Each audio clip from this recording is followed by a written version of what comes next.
आज हम लोग यूएसडीए सॉइल क्लासिफिकेशन 1938 के बारे में पढ़ेंगे। सर्वप्रथम हम लोग को ये जानना चाहिए कि मृदा विज्ञान का जो पिता हैं वो रूसी वैज्ञानिक बीबी डोकिच्यू को बोला जाता है। इन्होंने मिट्टी के विकास और उस प्रदेश के जलवायु और वनस्पतियों में गहरा संबंध स्थापित किया था। ये रूस के वैज्ञानिक थे बीबी डोकिच्यू।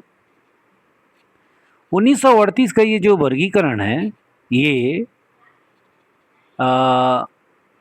C.F. मार्बुट ने, जो कि अमेरिका के भूवैज्ञानिक हैं, इन्होंने 1938 में मृदा वर्गीकरण के व्यापक तंत्र की योजना प्रस्तुत किया।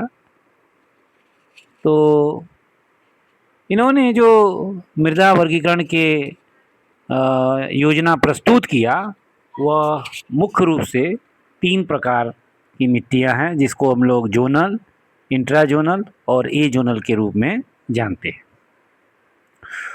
जोनल सॉइल, जिसको मंडलीय मिट्टी या प्रादेशिक मिट्टी कहा जाता है, इसमें सॉइल प्रोफाइल वेल डेवलप्ड होते हैं।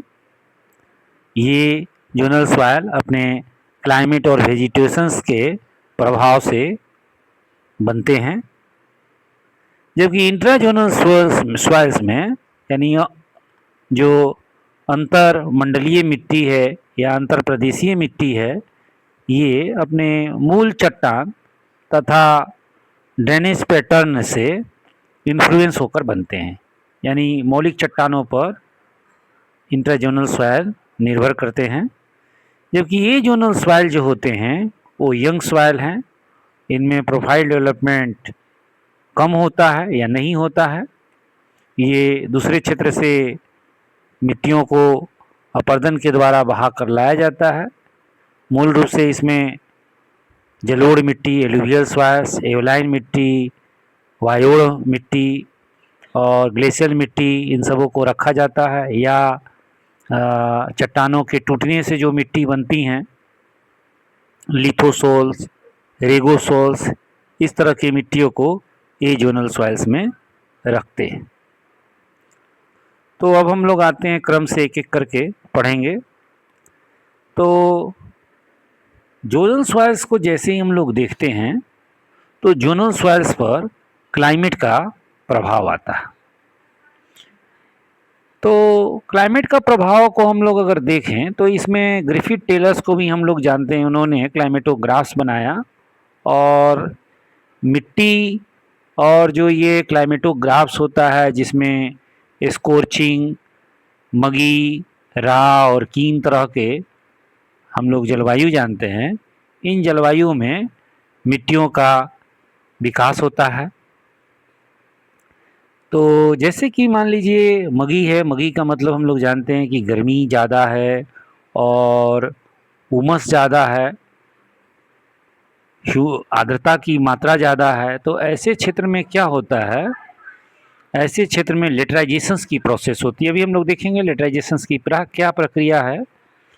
तो ज़्यादा गर्मी और ज़्यादा बारिश होने से जो हेवी कंटेंट्स होते हैं वो सतह पर बच जाते हैं, जबकि उनके साथ जो मिनरल्स होते हैं वो सब ज़मीन के अंदर चले जाते हैं। तो मगी वाले क्षेत्र में लेटराइजेशंस की प्रक्रिया दिखाई पड़ती है। वहीं जो रा की एरिया होती है, जहाँ पर ठंडा और नमी होता है, वहाँ पर पोडलाइजेशंस की प्रक्रियाएं चलती रहती हैं। इसका मतलब है वहाँ भी लीचिंग होती है, और लीचिंग होने से वहाँ की भी जो सॉइल्स होती है उसमें ज़्यादातर पदार्थ, इवन एल्युमिनियम, लोहा, भारी तत्व भी नीचे चला जाता है। तो अभी उसको भी हम लोग थोड़ा सा देख लेंगे। तो पोडलाइजेशन, लेटराइजेशन, ये सब जोनल प्रक्रिया है। और इसी तरह से प्रेरी, चरनोजम, चेस्टनट, डेजर्ट सॉइल्स, ये सारे जितने भी सॉइल्स हैं ये सब क्लाइमेट्स के इफ़ेक्ट्स में बनते हैं। इसको अगर क्लाइमेटोग्राफ्स के माध्यम से अगर अध्ययन किया जाए तो ज़्यादा समझ में आएगा। जगदीश सिंह के बुक्स में आपको वो बना हुआ मिल जाएगा। मैं भी आपको इसको भेज दूंगा, आप देख सकते होंगे इस चीज़ को, इस देख लीजिएगा। चलिए हम लोग और आते हैं। तो अब हम लोग मुख्य रूप से पकड़ते हैं पोडलाइजेशंस की प्रोसेस क्या है, लेटराइजेशंस की प्रक्रिया क्या है।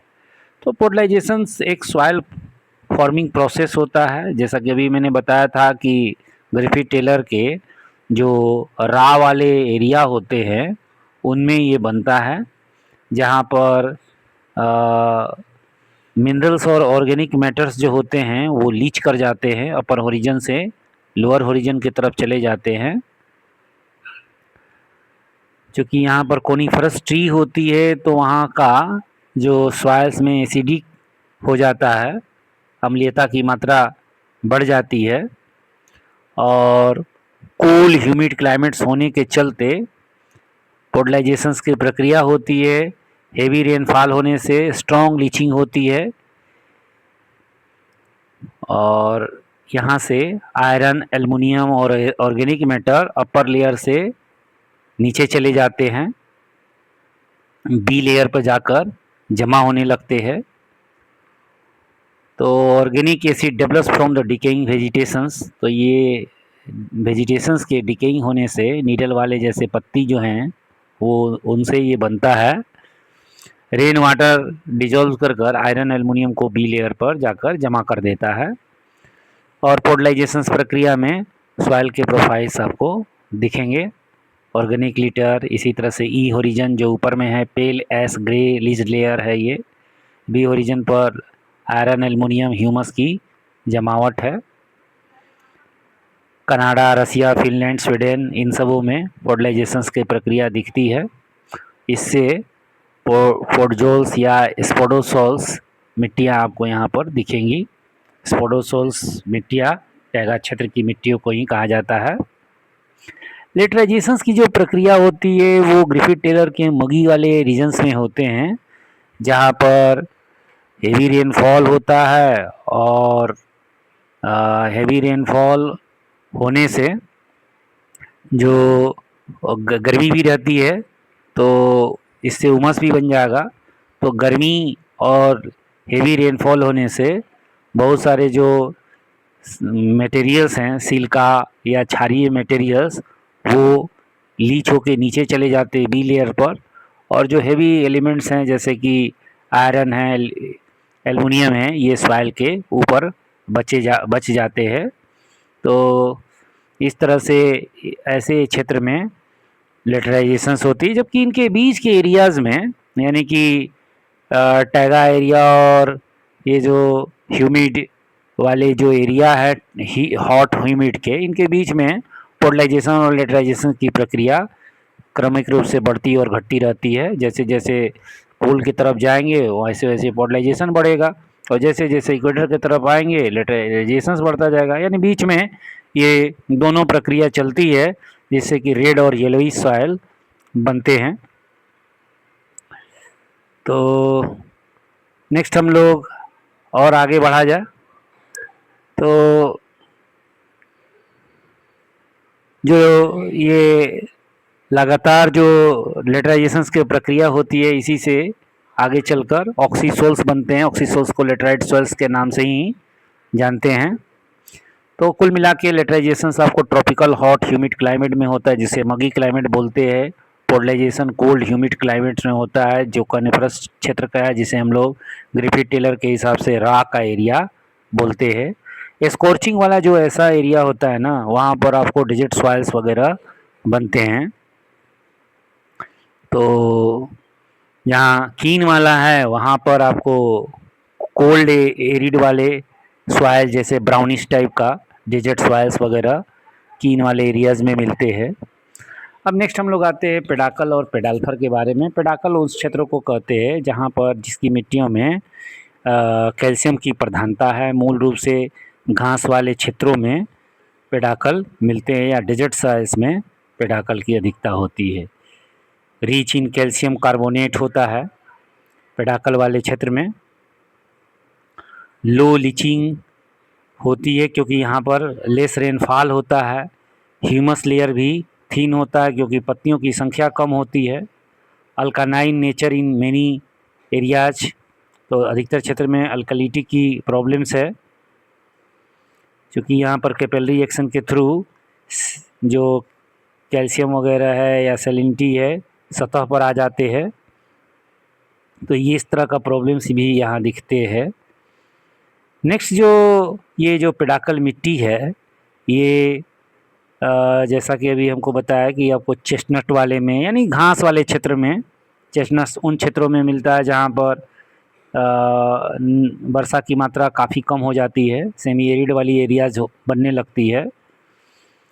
चरनोजम वाले क्षेत्र में, डेजर्ट सोइल्स में, प्रेरी घास वाले क्षेत्र में, इस तरह के क्षेत्रों में पेडाकल मिट्टियाँ दिखती हैं। जबकि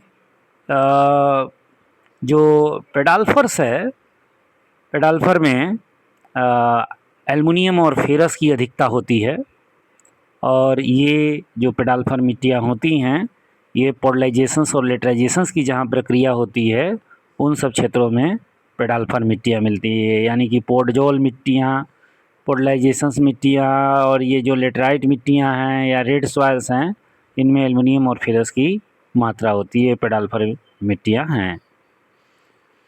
तो यहाँ पर क्या होता है, कैल्शियम वगैरह लीच करके नीचे जाते हैं, एल्युमिनियम और आयरन्स की अधिकता मिलने लगती है।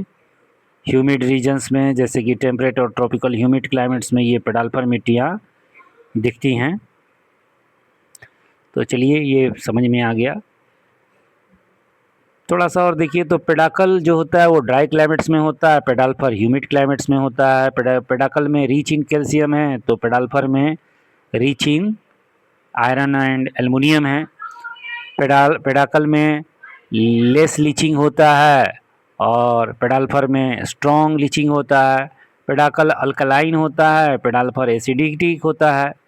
तो ये सारे हम लोगों को समझ में आ गया, ये कौन कौन सा क्षेत्र है ये सब आपको समझ में आ गया होगा। नेक्स्ट इंट्राजोनल सॉइल्स को देखते हैं। तो ये पेरेंट मटेरियल पर डिपेंड करता है, ड्रेनेज सिस्टम कैसा है, वाटर लॉक्ड एरिया है तो वहाँ पर दलदली सॉइल मिल जाएगा।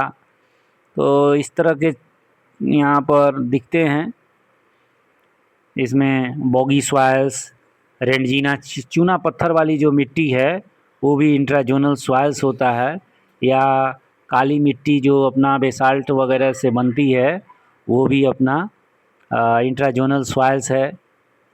तो मूल रूप से इसमें अल्कलाइन और ये सेलाइन सॉइल्स वगैरह इसी में आता है, क्योंकि यहाँ पर क्षारीयता और ये सब देखेंगे पेरेंट मटेरियल्स पर ही डिपेंड करता है, जिसमें ये मटेरियल का कैपिलरी एक्शन के थ्रू सेलिनिटी वगैरह सतह पर आ जाती है, या जितने भी दलदली क्षेत्र की मिट्टी हैं, पीट्स वगैरह, मार्सेज वगैरह, इनमें ये सब आ जाते हैं।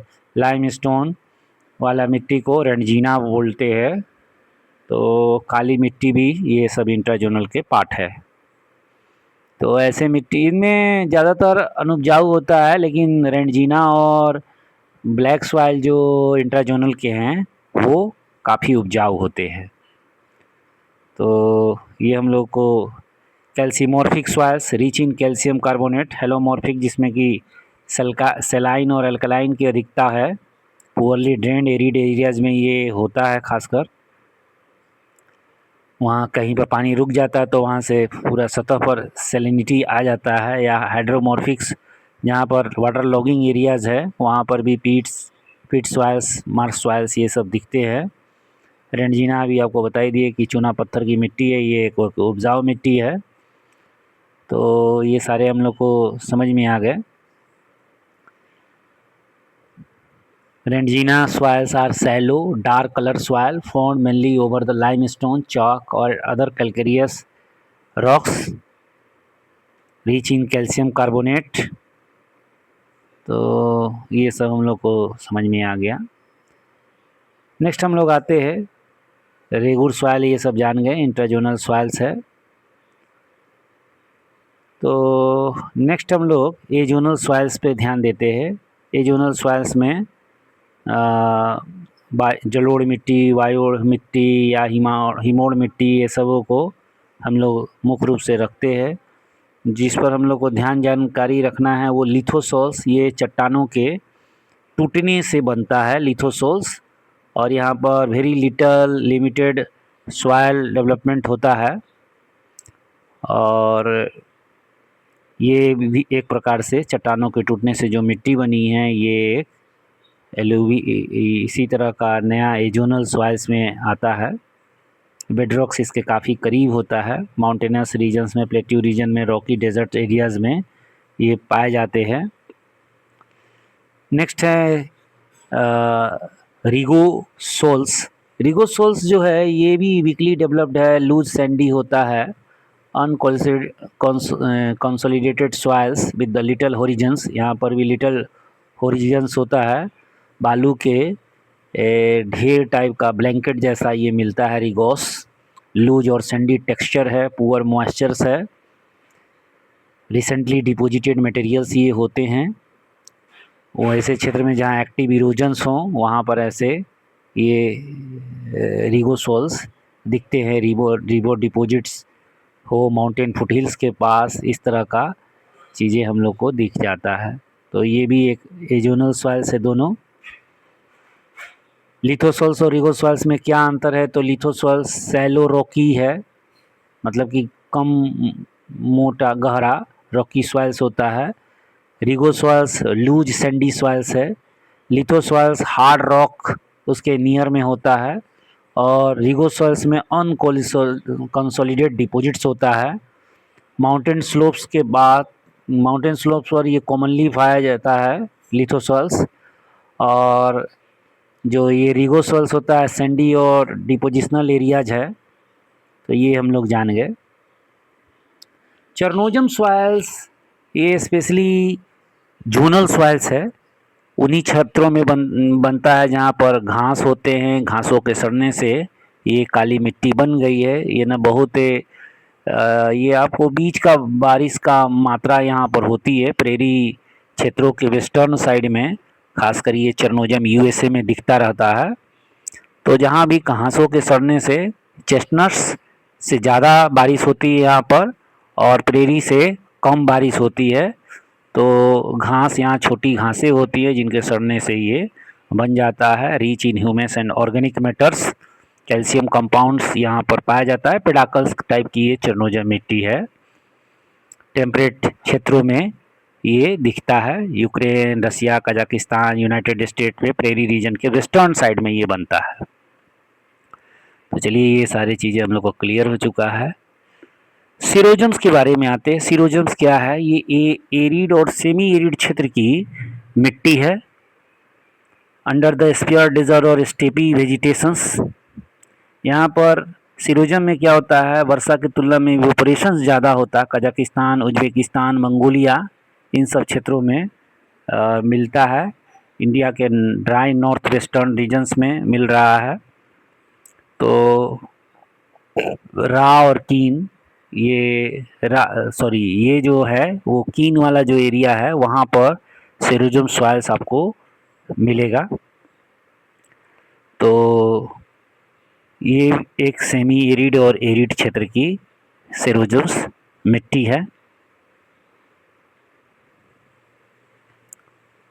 तो अगर अंतर देखा जाए चरनोजम और सीरोजम में, तो चरनोजम ब्लैक सॉइल होता है, सीरोजम ग्रे सॉइल होता है। चरनोजम ह्यूमिड ग्रासलैंड का सॉइल है, और सीरोजम एरिड और सेमी एरिड का है। चरनोजम में रिच इन ह्यूमस, और ग्रे सॉइल में लो ह्यूमस, चूँकि ये गर्मी वाला क्षेत्र है, चूँकि यहाँ पर पत्तियाँ वगैरह होती कम हैं तो लो ह्यूमस होता है। जबकि चरनोजम में घास होता है तो rich in humus. Chernozem very fertile है, सीरोजम लेस फर्टाइल है। और जो नेक्स्ट हम लोग के पास एक और है चेस्टनट सॉइल, जो कि अभी बताए थे कि चरनोजम से बारिश कम होती है, इसीलिए ये ब्राउन कलर का होता है, brown to chestnut colour. Grassland soils found in semi arid temperate regions, तो ये भी आप देखेंगे नियर टू कीन एरियाज में ये दिखेगा ग्रिफिथ टेलर के अनुसार, सेमी एरिड टेम्परेट है। Chestnut, less fertile than the chernozems, chernozem से कम फर्टाइल होता है, but rich than the desert soil, desert soil की तुलना में ज़्यादा होता है। ब्राउन और चेस्टनट कलर होता है इसका, ब्राउन चेस्टनट्स इसको बोलते हैं। Calcium carbonate accumulation in lower horizons, lower horizon में कैल्शियम कार्बोनेट पाया जाता है। Moderate fertility, thin grass cover vegetations, तो छोटी छोटी घास होते हैं इसमें।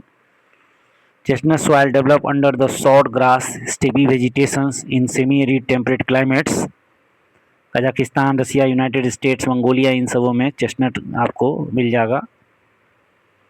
तो इस तरह से हम लोग पढ़ लिए chernozem, chestnut, dark black, brown chestnut, ये सब बहुत पास पास की मिट्टियाँ हैं, सभी में थोड़ा थोड़ा अंतर है।